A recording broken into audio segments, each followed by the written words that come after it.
बच्चों, अपनी तो पाठशाला में आपका फिर से स्वागत है। और फर्स्ट पार्ट में मैंने जो आप लोगों को चैप्टर पढ़ाया था, द लास्ट लेसन, उसके आगे चलने का समय आ चुका है।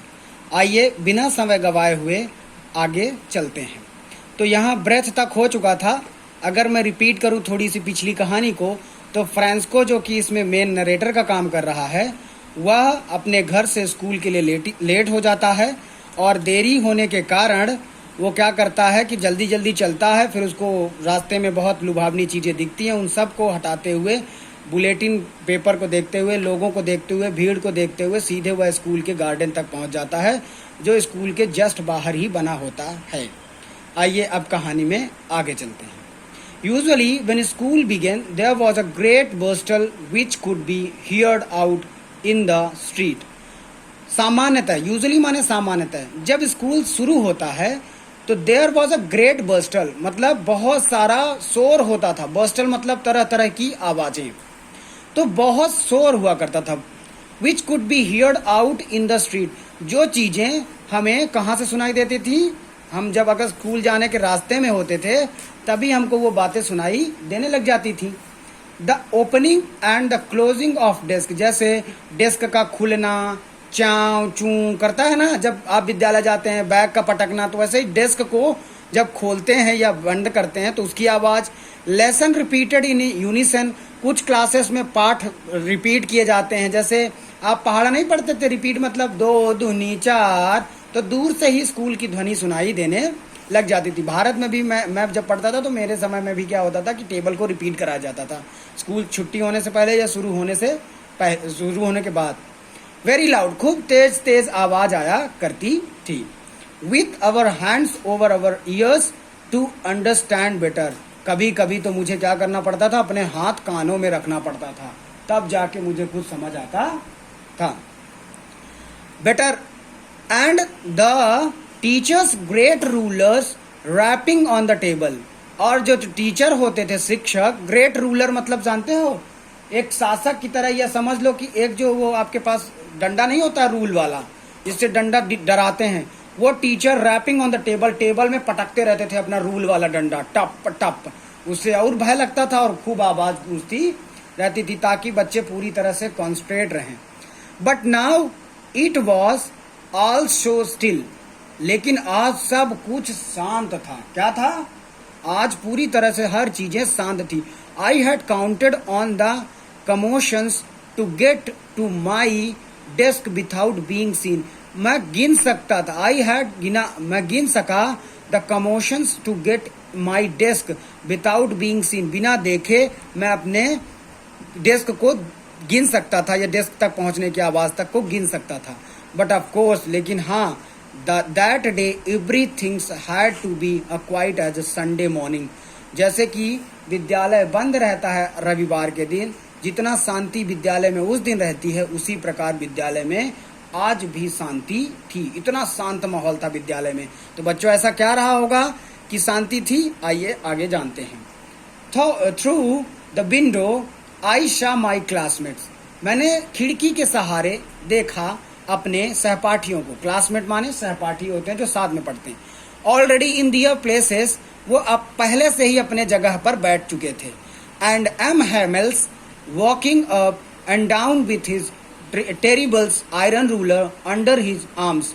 अब एम हैमेल जी जो थे, जो उनके टीचर थे, वो टहल रहे थे, यानी चल रहे थे, down with the his terrible iron, उनके हाथ में एक डंडा था, लोहे के छड़ जैसा, रूलर की तरह जो डंडा होता रूल, अंडर हिज आर्म्स, अपने बाजुओं में दबाए हुए चल रहे थे। I had to open the door and go in before everybody, मैं दरवाजा खोला और लोगों के पहले तो सब लोगों के सामने मैं अब प्रस्तुत हो गया था। दरवाजा खोल करके, जो कि क्लास में पहले ही सब लोग बैठे थे, मैं वहां उपस्थित हुआ।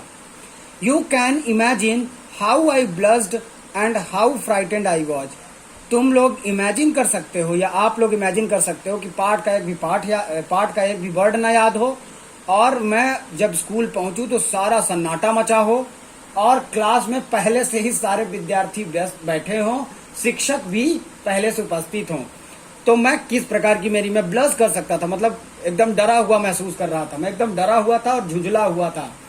तो जब मैं वहां पहुंचा, बट नथिंग हैपेंड, लेकिन ऐसा कुछ हुआ नहीं। सोचा कि सब बैठे हैं तो डांट पड़ जाएगी। M Hamel saw me and said very kindly, M Hamel ने मुझे देखा और बड़े दया भावना से, बड़े प्यार से मुझे कहा, go to your place quickly, जल्दी से अपने जगह पर बैठ जाओ। लिटिल फ्रांस, जो छोटा बच्चा था, वो we were beginning without you, देखो यहाँ पे नाम आया, ये जो आई था वही फ्रांस था, ठीक है। तो वो उससे बोले शिक्षक, जाओ जल्दी से अपने जगह में बैठ जाओ Franz, we were beginning without you, अगर तुम लेट से आते तो हम तुम्हारे बिना ही शुरू करने वाले थे, क्लास को तुम्हारे बिना ही आज शुरू करने वाला था। आई jumped over the bench and sat down at my desk, मैं बिल्कुल खुश हो गया कि आज तो बिना डांट मिले ही मुझे डेस्क में बैठने की आजादी मिल गई। फटाक से कूद करके अपने बेड पर जाके बैठ गया, बेड पर नहीं सॉरी, अपने बेंच पर, डेस्क पे बैग रखा। Not all them, when I had got a little over my fright, did I see that our teacher had on his beautiful green coat. मैं इतना डरा हुआ था, all them, इतना डरा हुआ था इन सब चीजों से, when I had got a little over my fright, अपने भय से, अपने अंदर के मन से, कि did I see that our teacher had, कि मेरे शिक्षक, मैंने इस चीज को नोटिस ही नहीं किया, that our teachers had on his beautiful green coat, कि जो एम हैमिल उनके शिक्षक थे वो बहुत सुंदर सी हरे रंग की कोट पहनी हुई है। तो उनके जो शिक्षक एम हैमिल थे वो सुंदर सी ग्रीन कोट और फ्रिल्ड शर्ट पहने हुए थे, and the little black silk cap, और ये देखिए आप पिक्चर में देख पा रहे हैं वो सुंदर ड्रेस। वैसे भी बहुत ज़्यादा अंग्रेज और फ्रेंच लोग कपड़े को बहुत मानते हैं, बहुत शानदार ड्रेसिंग सेंस होती है उनकी। और एक उनके ऊपर सिल्क, यानी सिल्क जानते हो ना, रेशम की कैप लगाए हुए थे। ऑल एम्ब्रॉयडरी, एम्ब्रॉयडर्ड, एम्ब्रॉयडरी मतलब आप जानते होंगे जिसमें नाम वाम लिखा रहता है या तस्वीर वस्वीर बना देते हैं ना, उसको सील करके, तो उसमें एम्ब्रॉयडरी बनी हुई थी, चारों तरफ से वो सजा हुआ था उस कैप में, जैसे कुछ लिखा रहता है वैसे एम्ब्रॉयडरी बनी हुई थी। That he never wore except on the inspections and prize days, वो ऐसा तभी करते थे, वो अक्सर ये कपड़ा नहीं पहनते थे, जो उन्होंने कपड़ा पहन रखा था वो अक्सर ये कपड़ा नहीं पहना करते थे, एक्सपेक्ट, जब तक कि कोई स्पेशल दिन ना हो, कोई इंस्पेक्शन का दिन ना हो, कोई जांच का दिन ना हो कि स्कूल में जांच हो, या कोई उपहार देना हो, जब तक वो दिन नहीं आता था वो ऐसा कपड़ा नहीं पहनते थे। फिर आज उसको लगा कि ये क्यों पहने हुए हैं।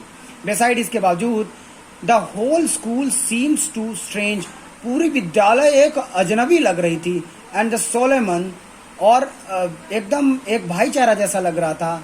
But the things that surprise me most was to see, जो सबसे अजीब चीज लग रही थी मुझे, आश्चर्य करने वाली जो चीज वहां पे लग रही थी मुझे देखने में, on the back benches that were always empty, जो पीछे की कुर्सियां होती थी जो हमेशा खाली हुआ करती थी, the village people sitting quietly like ourselves, वो जैसे कि विद्यालय के बच्चे बैठते हैं पढ़ने के लिए, उसी प्रकार गांव के लोग भी उस पीछे की सीट पर शांत पूर्वक बैठे हुए थे। ये उसको सबसे ज्यादा आश्चर्य लग रही थी कि क्लास में आज बुढ़वा लोग पढ़ रहे हैं, जवान लोग पढ़ रहे हैं, हम बच्चे बैठते थे और वो भी चुपचाप बैठे हुए थे। वो सब ऐसा इसलिए हो रहा था बच्चों, क्योंकि आपको पता है ये पाठ उसी पर आधारित है। मैं आपको बाद में बताता हूँ, अभी नहीं बता दूंगा। Old Hodger with his 3 cornered hat, the former mayor, the former post master and the several other beside. देखिए अब ओल्ड हॉजर जो पुराने वहां के संस्थापक थे, विद द 3 cornered hat, उनकी जो 3 लेयर में बनी उनकी टोपियां थी। द फॉर्मर मेयर, जो पुराने मेयर थे, मेयर मतलब अध्यक्ष होता है किसी एरिया का, किसी टाउन का या किसी जिले का। द फॉर्मर, पहले के पोस्ट मास्टर, जो उस राज्य मतलब उस एरिया में चिट्ठियों का आदान प्रदान करते थे, यानी उसके मुखिया होते थे, पोस्ट जहां लेटर पास किया जाता है, पोस्ट किया जाता है। एंड सेवरल अदर बिसाइडर्स, और भी बहुत सारे अलग अलग व्यापार या व्यवसाय के लोग भी वहां पास बैठे हुए थे। एवरीबडी लुक्ड एंड सैड, और सभी देखने में बहुत दुखी लग रहे थे। कैसे लग रहे थे? दुखी लग रहे थे। And Hauser had brought an old primers thumbed at the edge, Hauser जो थे वो अपने हाथों में पुराना चीज लेकर के बैठे हुए थे। थम्ड मतलब एक पुरानी किताब, प्राइमर मतलब शुरुआती की किताब, प्राइमरी नहीं बोलते जैसे, उसे प्राइमर मतलब कक्षा 1-2 की जैसे किताब होती थी, उस किताब को लेकर बैठे हुए थे जो मुड़ी हुई, फटी हुई और उसके कागज मुड़े हुए थे, कोने से मुड़ी हुई थी, एजेस देखो लिखा है उस पन्ने। And he held it open on his knees, और वो अपने घुटनों में जैसे किताब रखते हैं यहाँ पास, तो वो वहाँ रखे हुए थे विथ हिज ग्रेट स्पेक्चर्स, और बड़े चश्मे लगाए हुए थे आंखों में, लाइंग अक्रॉस द पेजेस, और पन्नों को देख रहे थे। देखो इसको ये चश्मा लगा के रखे हैं ना, और पेजों को देख रहे हैं जो पन्ने मुड़े हुए हैं, तो इनके बारे में डिस्क्राइब कर रहा है। While I was wondering about it all, ये सब मेरे लिए आश्चर्य था, सारी चीजें। M Hamel mounted his chair, और विराजमान, माउंटेड मतलब ऊपर की श्रेणी में बैठना, जैसे आजकल कथा नहीं सुनाते हैं तो पंडित महाराज ऊपर बैठते हैं, तो वैसे ही एम हैमल ऊपर की चेयर में थे। And in the same grave and gentle tone which had used to me, जैसे वो हमेशा पढ़ाते थे, एक शानदार आवाज में उन्होंने बोलना शुरू किया। शेड माई चिल्ड्रन, मेरे प्यारे बच्चों, this is the last lesson I shell give you, ये मेरा अंतिम पाठ है जो मैं आपको आज पढ़ाने वाला हूँ। The order has come from Berlin to teach only German in the school of Alsace and Lorraine. अब देखो चैप्टर की शुरुआत में मैंने बताया था ना कि फ्रांस के जो 2 जिले थे, एलिस और बर्लिन, लॉरिन, उसको जीत लिया है जर्मनी ने, और जर्मनी की राजधानी बर्लिन है। तो बर्लिन से जो नया कानून आया था कि अब उस एलिस और लॉरिन जो फ्रांस के देश मतलब जिले थे, अब वहाँ पास जर्मनी का कानून लगेगा। अब उस जिलों में सिर्फ जर्मन भाषा पढ़ाई जाएगी, फ्रांस भाषा आज से नहीं पढ़ाई जाएगी। इसलिए वो फ्रांस भाषा के आखिरी दिन का चैप्टर पढ़ा रहे थे, इसीलिए इस चैप्टर का नाम क्या है, द लास्ट लेसन, यानी फ्रांस भाषा की आखिरी चैप्टर था वो। The new master came tomorrow, कल से कोई दूसरा नया शिक्षक आ जाएगा। This is your last French lesson, I want you to be a very attentive, यह आपका आखिरी पाठ है फ्रेंच भाषा में, कल से आपको कोई दूसरा शिक्षक आएगा और मैं चला जाऊंगा। एक तो बच्चों का रिलेशन भी होता है शिक्षक के साथ, और अगर शिक्षक इस प्रकार बोले भी तो एक इमोशनल भाव उत्पन्न हो जाता है उस शिक्षक के प्रति। पिछले कई वर्षों से पढ़ा रहा शिक्षक अगर दूर जाए तो एक भावना उत्पन्न होती है, तो वो इस प्रकार बोलते हैं कि कल से आपको दूसरे शिक्षक पढ़ाएंगे और उनकी भाषा जो होगी वो कैसी होगी, जर्मन होगी। और I want to be a very attentive, मैं चाहता हूँ कि आप पूरी ध्यानपूर्वक इस पाठ को पढ़ें। बस